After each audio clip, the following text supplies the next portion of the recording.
What haunts more? A loud disappearance or a silent one? No sound, no struggle, no signs of panic, only stillness, only absence.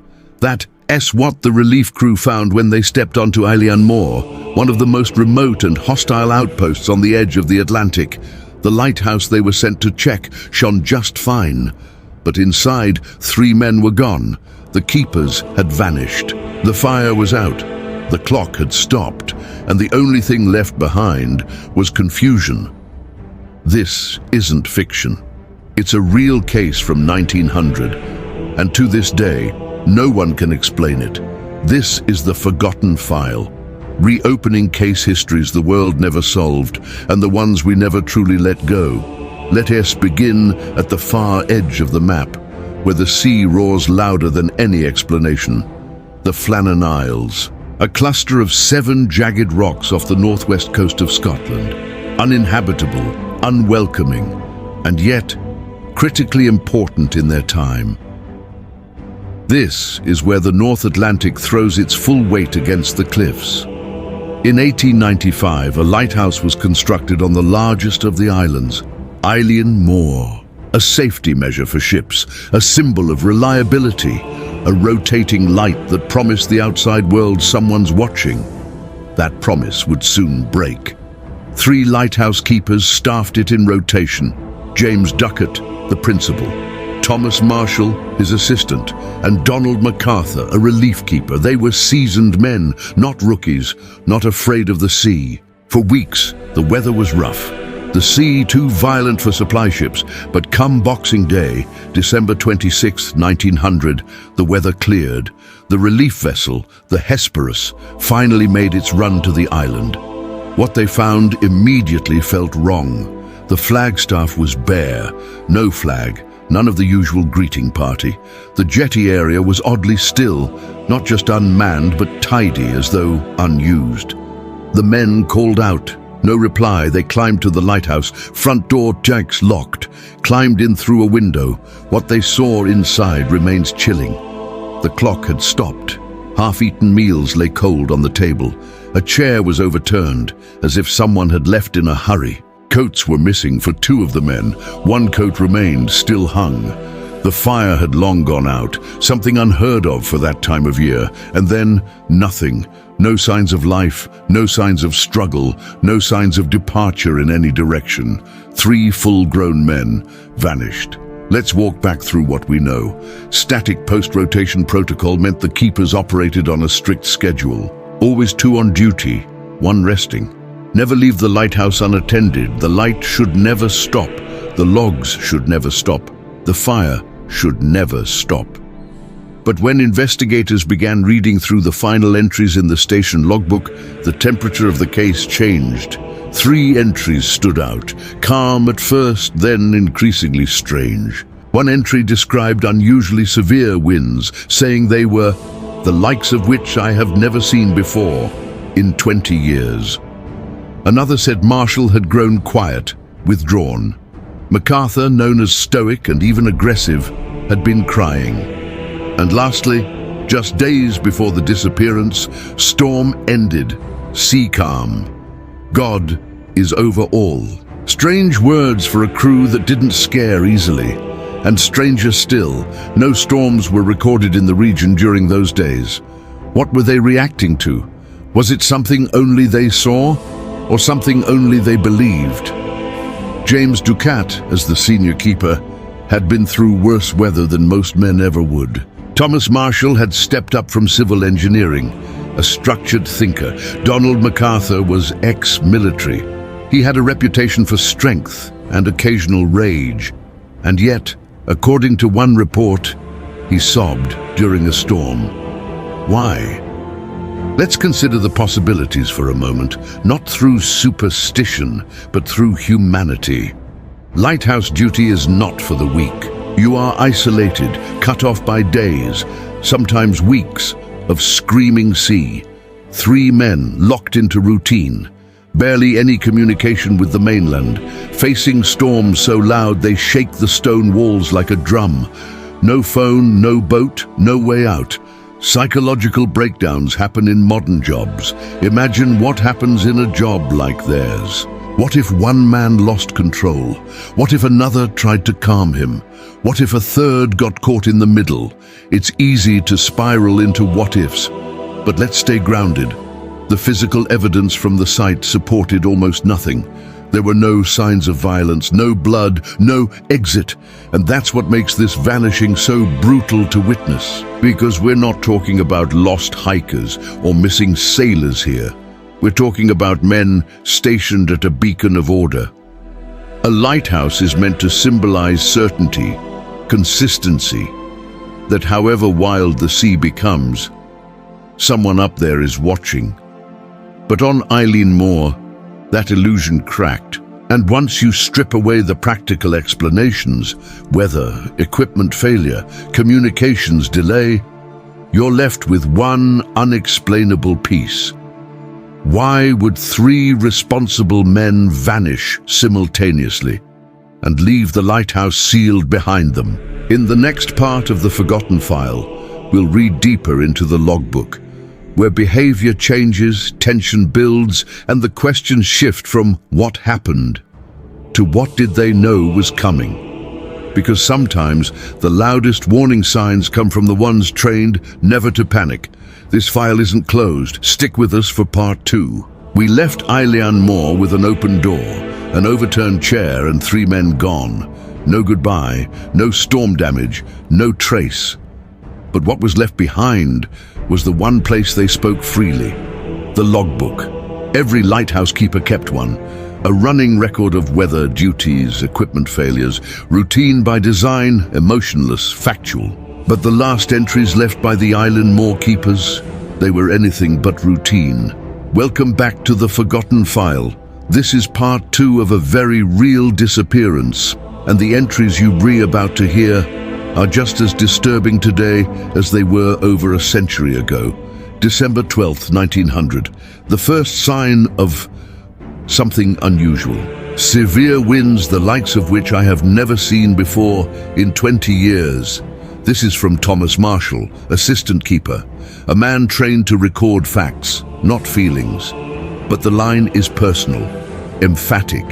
It doesn't read like data. It reads like a journal entry, a warning. That same day, Ducat is quiet, MacArthur crying. Now pause there. James Ducat was the head keeper, a veteran. Quiet is subjective, but MacArthur crying? Donald MacArthur was a man known for his temper, not his tears. A decorated former mariner, reputedly physical, known to be aggressive. Why would he be crying in the middle of a watch rotation? Storms were no stranger to these men. They lived in a pressure cooker, yes, but they weren't new to the boil. So why the emotional breakdown? The records from the mainland show no extreme weather during that window. In fact, other lighthouses along the Scottish coast reported nothing unusual. No gale force winds, no flooding, no barometric anomaly. But the logbook speaks of relentless violence, waves crashing against the tower, windows creaking, wind howling. Was it just their perception? Were they worn too thin by the conditions? December 13th. Storm still raging, seas could break our windows, prayers tonight. MacArthur pacing, he says this storm is wrong. Keepers were trained to handle fear, but prayers rarely entered the logs, let alone references to unnatural storms. Then things go silent. For nearly 72 hours, no further written entries, unusual but not unprecedented, until December 15th. Storm ended, sea calm, God is over all. That one line has baffled historians for generations. God is over all. It's not a phrase typically found in maritime logbooks. And if the storm was over, why wasn't contact resumed? Why did they remain silent? Why wasn't the flag raised? Why didn't they light the fire? And perhaps most importantly, why did everything stop? Let's talk about endurance for a moment, the mental state of lighthouse keepers. Isolation breeds its own storms. Long shifts, no escape. A 2-room routine cycling endlessly between silence and survival. On Eilean Mòr, there was literally nowhere to go. No sheep, no foxes, no distractions, only waves, wind and repetition. Historically, lighthouse keepers have suffered from what psychologists now call isolation strain, disrupted circadian rhythms, sleeplessness, increased paranoia. It's been known to cause everything from mood fractures to hallucinations. Could one of them, say Marshall, have broken under pressure? Could the others have followed? Possibly, but that theory breaks down when you read how lucid the logs remain. There's no stream of consciousness, no ranting, no spelling collapse. The entries are untouched by madness. They're calm, if emotional, focused, and then they just stop. This is where the story turns from psychology to something colder. Investigators later found 2 oilskins missing, coats likely worn by Marshall and Duckett, but MacArthur's coat remained on the hook, even though the weather was reportedly freezing. One theory is that 2 men suited up to inspect the craggy west landing during rough swell. Perhaps ropes or storage boxes were caught in the surf. MacArthur saw them struggling and, in a moment of panic, rushed out without his coat. It's plausible. But the door was locked from the inside, and 1 pair of boots was neatly still placed in the corner, lace intact. Accident? Struggle? Something? Worse? No conclusive evidence surfaced for any. Paranormal theories soon sprang up, as these stories tend to attract. Eilean Mòr had long been viewed with unease by mainlanders. Local stories whisper of ghost monks or sea spirits from before the lighthouse was ever built. To this day, many locals believe the island itself never wanted to be watched. Maybe that's just folklore, a way for grief and confusion to process the impossible. But even skeptics admit what happened between December 12th and 1900 doesn't line up with any known weather pattern, behavioral trend, or minute-by-minute lighthouse protocol. 3 experienced men, trained to record everything, left us just enough writing to be worried, then nothing at all. If we're honest, what haunts about this file the most isn't violence, it's stillness. Nobody ran, nobody called for help. Nobody made it out to tell a twisted version of events. The lighthouse was found clean, chairs tucked, dishes washed, lanterns charged, as if 3 men stepped out mid-routine and forgot to return. In the next part of the Forgotten File, we test every official theory against the physical evidence and show you why none of them fully add up. Out in that sea, something happened. And it took all 3. This mystery remains open. What do we do when the theories don't fit the evidence? When logic fails and every official answer seems to slide around the core question? Not what happened, but how could it happen to all 3 men at the same time without sign, sound, or struggle? This is the Forgotten File, and in this part of the story, we put each theory on the table, one by one, and ask, why don't they hold?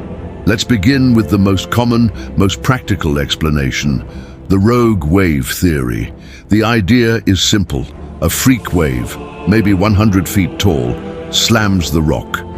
1 man, likely MacArthur or Marshall, is swept off the ledge near the west landing. The 2nd man rushes out to help. The 3rd, still inside, breaks protocol and charges out after them. A chain reaction. 3 accidents, one after the other, all gone. Sounds plausible, but the cracks appear quickly. First, the weather data. Reports from neighboring stations revealed no such storm conditions. Wind was strong, but the sea wasn't unusually violent during the disappearance. If a wave had been large enough to rip 3 men off a cliff, it would have affected the wider coast. Second, the door. Lighthouse procedure is strict. If 1 man leaves the lighthouse, the other 2 remain inside or take specific safety measures.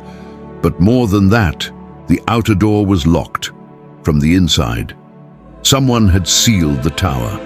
That action does not line up with a frantic dash into chaos. If they were pulled into the water, one by one, why leave 1 coat behind?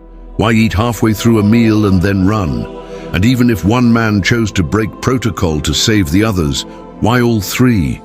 Why leave no visible signs of retreat? no footprints, no disturbance, just absence. Now let's move to a darker theory, murder-suicide or interpersonal violence theory. This one suggests MacArthur, known for a temper, snapped. Maybe paranoia, stress, or weather triggered something inside him. He lashed out. One man died. The second confronts him. All three end up lost, be it by accident, fight, or madness. The personality match is there. MacArthur wasn't a gentleman. Reportedly aggressive, even dangerous under alcohol.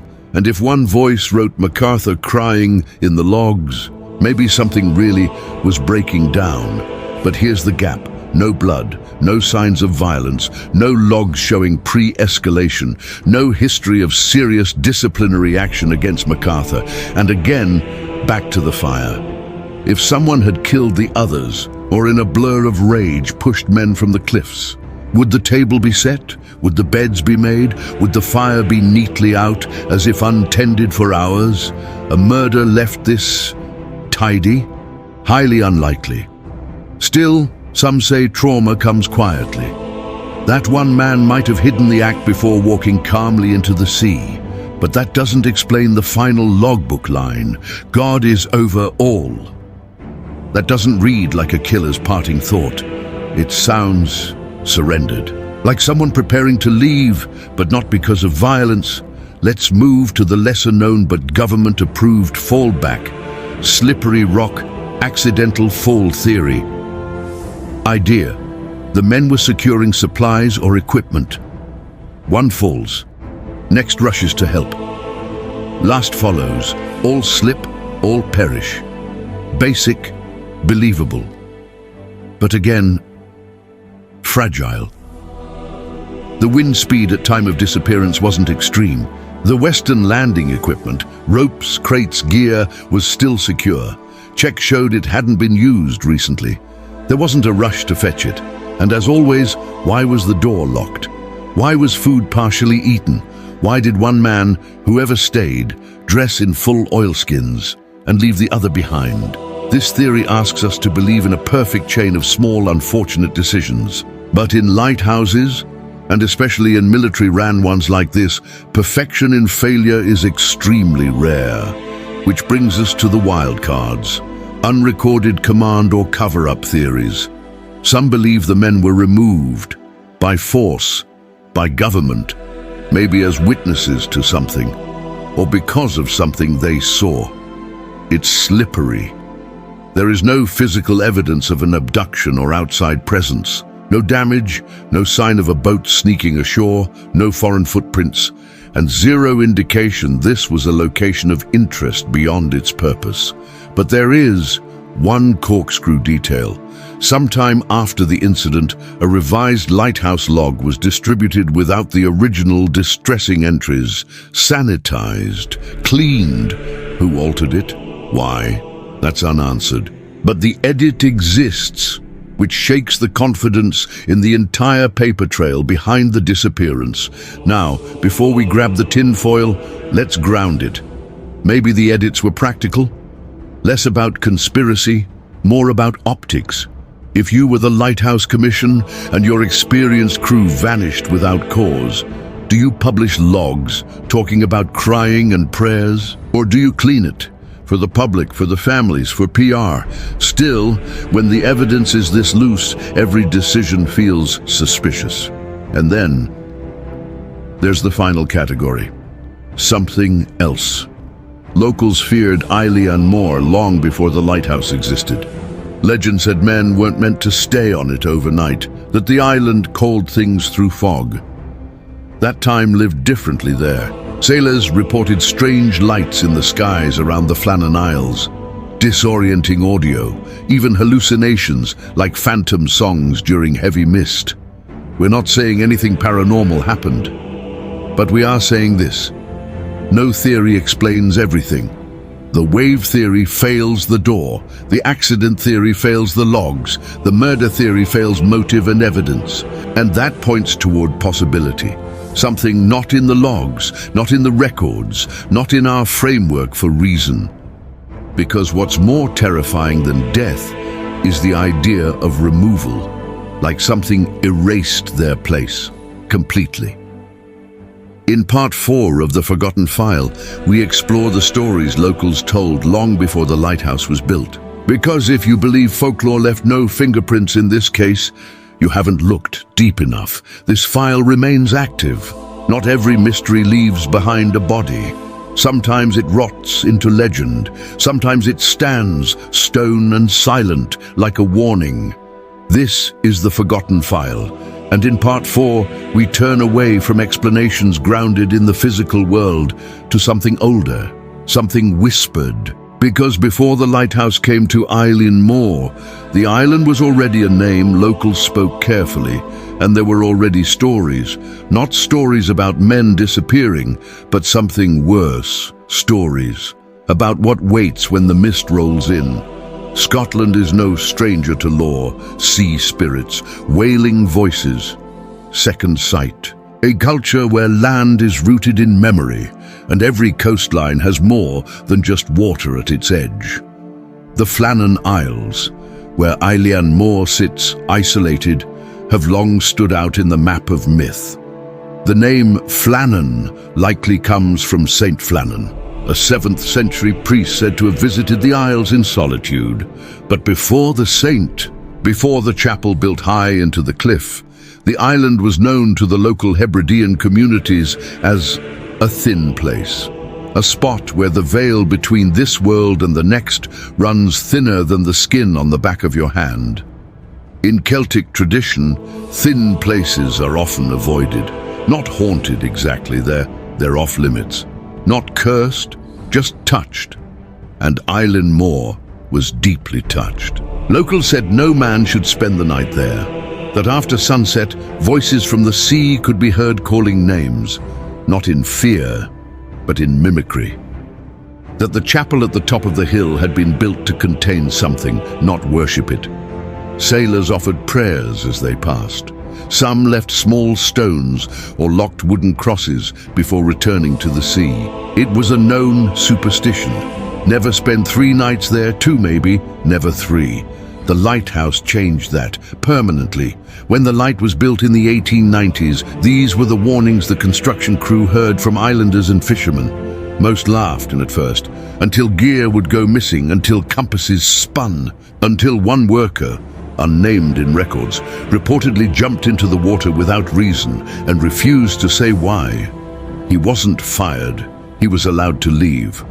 After it was built, strange reports continued. Considered bad luck, never taken seriously, until 1900, until the storm, the disappearance, and 3 men simply gone. No bodies, no final message, just that final line in the log. God is over all. To many, it sounded like a surrender. Let's explore some of the local stories passed down since. Fishermen claimed lights were often seen above the island's peak during storms, not lightning, but orbs, pale blue, moving unnaturally. Some said they heard not thunder, but chanting, rhythmic, like ancient Gaelic psalms sung by voices underwater. It's all easy to dismiss. Maritime hallucinations do exist. Mistranslated wind can sound like speech. Pressure systems cause light to warp. And still, why did sailors fear this island long before electricity ever lit it up? Why did weather turn so quickly only in this region? Why did multiple ship logs describe a strange sound like low singing when sailing near the Flannans? And now, a smaller, creepier pattern. In the years after the incident, records show that lighthouse keepers assigned to Eilean Mòr requested transfer at higher rates than any other post in the Scottish network. Specifically, keepers reported disturbed sleep, feeling watched, mechanical malfunctions, reports of seeing shadows that didn't match the wall SS angle. Never enough to trigger formal action, but enough that by 1920, relievers to the island specifically requested shorter-term rotations. One entry, completely unrelated to the 1900 disappearance, reads, "Fog always comes faster here. The sea doesn't echo. The walls don't either." Let's pause. Yes, There are rational explanations for much of this. Cold stone buildings produce echo anomalies. Loneliness affects cognition. Sudden waves, aggressive winds, and storm surges distort perception. But as we've discussed, not a single natural theory explains. 3 keepers vanishing. No signs of violence. Final logbook entries referencing extreme weather. Not recorded anywhere else. A locked door. A stopped clock. So when the facts don't seal the file, the folklore slips back in. Some witness claims, though unverifiable, add final chills to the mystery. One fisherman, interviewed in 1931, recalled hearing something like low pipes across the water toward the island, shortly after hearing about the event, even though he hadn't known about the disappearance at the time. Another traveler, a coast guard on patrol, once reported seeing a man standing in the lighthouse window of Eilean Mòr, decades after it had been automated. No boats were present, no people were stationed at the time, and upon investigation, the building was empty. He was later quoted off the record saying, "It was less someone watching out and more someone held there." Now this is where judgment comes in. The paranormal theory doesn't try to explain the story logically. It explains the feeling. It acknowledges that for some mysteries, the horror isn't in the cause. It's in the silence that follows. Science can say they probably fell, but law says they were taken, and whatever took them doesn't need a reason. In part 5, the final chapter of The Forgotten File, Eilean Mòr, we reflect on what impossible stories teach us, what lasting silence means, and what this island, now empty, still might be holding on to. Because whether we believe in ghosts or not, we almost always believe they start with pain, and pain like this doesn't just float away on the tide. Some disappearances become headlines, others become legends, but a few become echoes. They don't beg to be solved, they just sit, patient, begging to never be forgotten. This is The Forgotten File, and in the final chapter of this story, we're not chasing ghosts. We're listening to what silence tried to say. Let's talk about what was left behind. 20 years after the 1900 disappearance, the lighthouse at Eilean Mòr was still in service, manned, maintained, but no keeper ever lasted long. Transfer requests were higher, logbooks got shorter, nothing dramatic, only patterns. Radio communications were often delayed. Equipment failed more often than the mainland lighthouses. One remark from 1933 captured it best. "There is just something about this place that doesn't let you settle." Then, in 1971, the lighthouse was automated. No more keepers, no more fire to tend, no more doors to seal. The light kept spinning, even as the building quietly emptied itself. And now, the lighthouse still stands, wind-battered, bleached, cold as ever. Tourists can visit by boat if the weather allows. No one stays overnight. Fishermen still nod when they pass it. Some still leave coins on the lower rock, a tradition older than the tower itself. It's not fear, it's respect for something they can't name. So what do we take away? We could end by pitching theories. We could point to stress, superstition, waves, or madness. But maybe the deeper truth is about attention. Eilean Mòr was just a rock, and yet for 3 men it became a boundary, where reason stopped, where protocol failed, where silence stared back. The truth is, mysteries like this aren't solved by technology or logic. They're solved by acknowledgement, by saying, yes, this happened, yes, people vanished. No, we don't know why. By believing that not every answer fits in a report, and maybe that's okay, because in mystery, there is remembrance, and in remembrance, dignity. That lighthouse still runs, no human inside, but the door that 3 men locked behind themselves, in a way, it never reopened. So now it's your turn. What do you believe happened at Eilean Mòr? Drop your theory in the comments below. But don't just guess, listen, read between the facts, notice the silence, because if this story teaches us anything, It's that not all files close themselves. Some just wait. And the forgotten file. We reopen what time tried to erase. So if you believe these stories matter, not just the loud ones, but the quiet disappearances no one explained, subscribe. Follow the file. We're nowhere near the bottom drawer.